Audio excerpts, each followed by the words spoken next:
پر ہم نے خدمت خلق کے اہمیت کے عنوان کے لیے ہم نے شیخ انعام الحق مبارک پوری کو دعوت دی ہے۔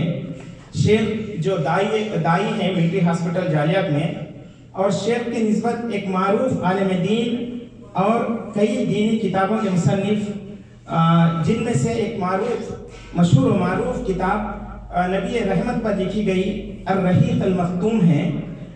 شیخ صفی الرحمن مبارک پوری رحمہ اللہ کے داماد ہیں۔ سب سے پہلے شیخ انعام الحق مبارک پوری صاحب کو دعوت دیتا ہوں۔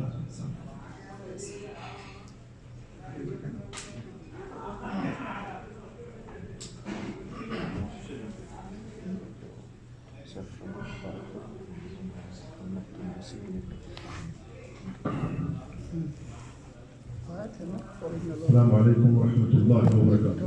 بسم اللہ الرحمن الرحیم، الحمد للہ رب العالمین، والصلاة والسلام علی اشرف الانبیاء والمرسلین، نبینا محمد وعلی آلہ وصحبہ اجمعین۔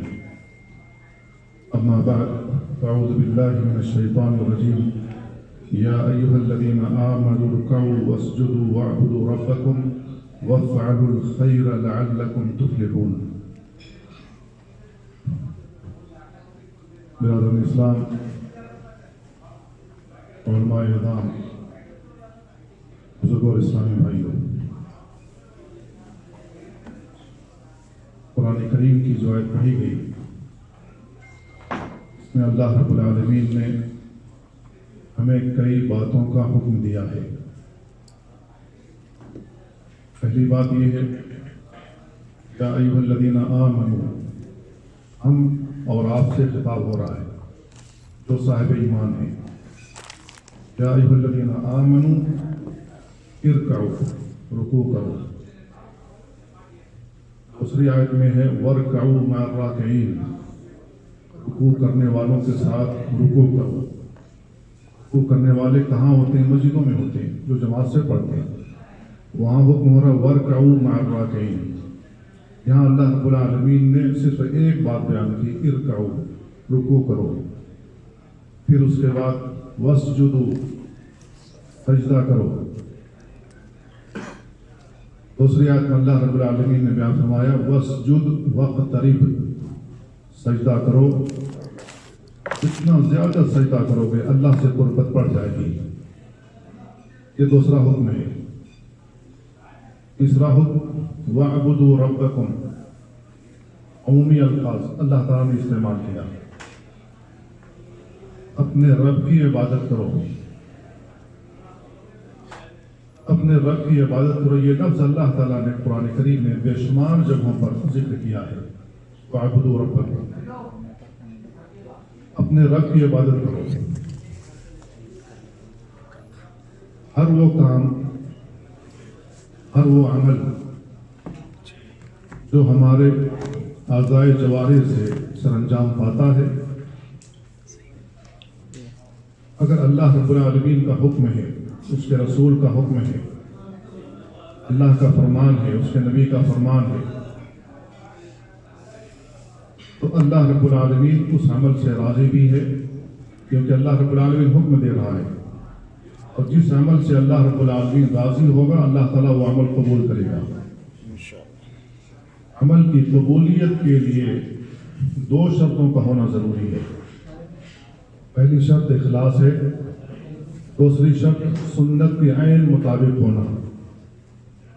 جو آپ عمل کر رہے ہیں وہ سنت کے عین مطابق ہو۔ اگر کسی عمل میں اخلاص پایا جائے اور سنت کے عین مطابق نہ ہو تو بھی اللہ کے ہاں مقبول نہیں، اور اگر سنت کے مطابق ہے لیکن اخلاص نہیں ہے تو بھی اللہ کے ہاں مقبول نہیں۔ ان دونوں شرطوں کا ایک ساتھ پایا جانا ضروری ہے۔ اللہ تعالیٰ نے یہ تین حکم اس آیت کے اندر دیا۔